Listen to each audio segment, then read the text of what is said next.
বজালিৰ হলংবাৰীত ৰাস্তা নিৰ্মাণত ঠিকাদাৰৰ লুণ্ঠন ৰাজ। নিৰ্মাণৰ দুদিন পিছতে খহি গৈছে পকী পথ।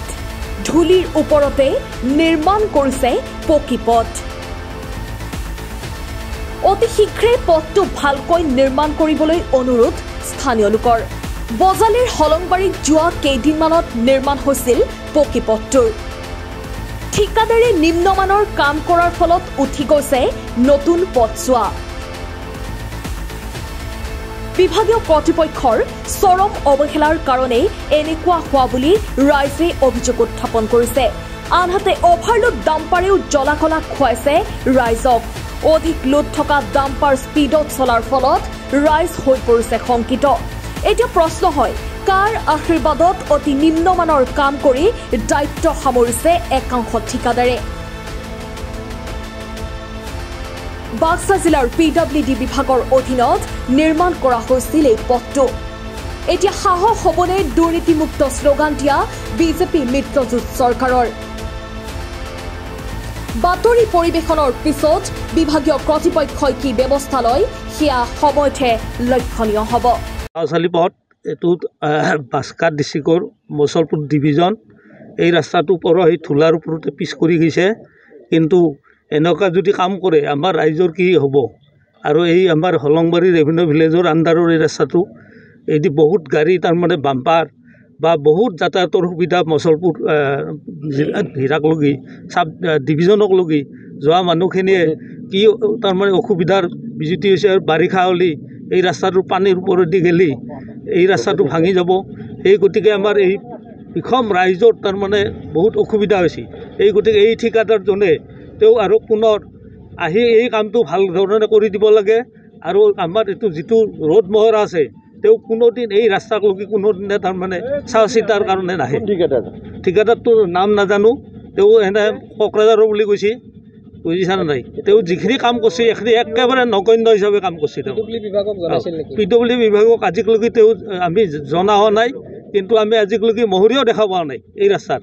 সেই গতিকে আমাক অনতিপলমে এই ৰাস্তাটোৰ কামখিনি অতি সোনকালে কৰি দিব লাগে।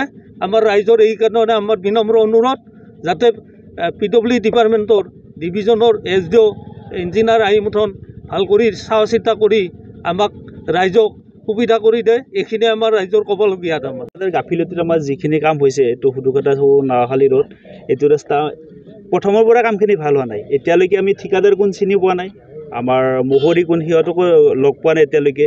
আমি প্ৰথম অৱস্থাটো কৈছিলোঁ, সিহঁতে যেতিয়া কাম কৰিছিলে বোলো ৰাস্তাটো অকণমান ভালকৈ কৰক। যিহেতু ৰাইজৰ যাতায়াতটো আপোনাৰ মছলপুৰলৈকে যাব লাগিলে এইটো ৰাস্তাতে যোৱা হয়, যাতায়াতটো গোটেইখিনি সুবিধা হয়। কিন্তু এতিয়া আপোনাৰ পৰহি এইখিনি কাম কৰি গৈছে সিহঁতে। পৰহি ধূলিৰ ওপৰতে পিছ কৰি গৈছে। কোনো ইয়াত বিটুমিন কিবা কিবি ইউজ কৰা নাই। মই নিজেই দেখিছোঁ, ৰাইজেও দেখিছে। ৰাইজৰ ফালৰ পৰা এতিয়া আমি বাক্সা জিলালৈ এইটো পঠাব খুজিছোঁ DC মহোদয়ক। অতি শীঘ্ৰে আমাৰ ৰাস্তাটো তেখেতসকলে ভাল কৰিব লাগে। আৰু যদি ভাল নকৰে তেতিয়াহ'লে আমি ৰাইজৰ ফালৰ পৰা আমি আৰু আন্দোলন কৰিম। এয়া নহয়, আমি গোটেই ৰাইজ ওলাই আহিম। কাৰণ ৰাস্তাটো আমাৰ খুবেই প্ৰয়োজন। অভাৰলোড ডাম্পাৰ যায় নেকি? ডাম্পাৰটো আপোনাৰ দিনত মোটামুটি 70-80খন ডাম্পাৰ অভাৰলোড ডাম্পাৰ গৈয়ে থাকে। সেইটো কাৰণেতো বহুত প্ৰব্লেম হৈছে।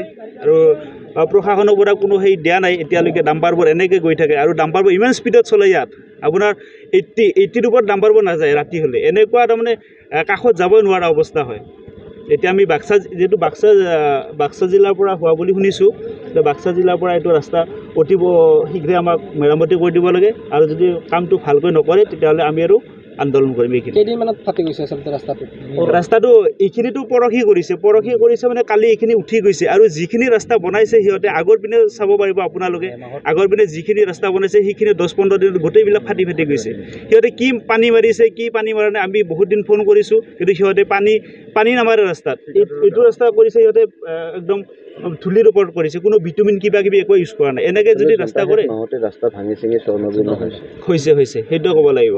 আৰু এতিয়ালৈকে সিহঁতে কি পে'মেণ্ট পাইছে পোৱা নাই, সেইটো আমি বিশেষ আমাৰ জানিব লগা কথা নাই। কিন্তু আমাক ৰাস্তাটো ভাল লাগে আৰু ৰাস্তাটো আমাক ভাল কৰি দিব লাগে। এইখিনিয়ে। ব্যুৰ' ৰিপৰ্ট, সচ দ্য ৰিয়েলিটি।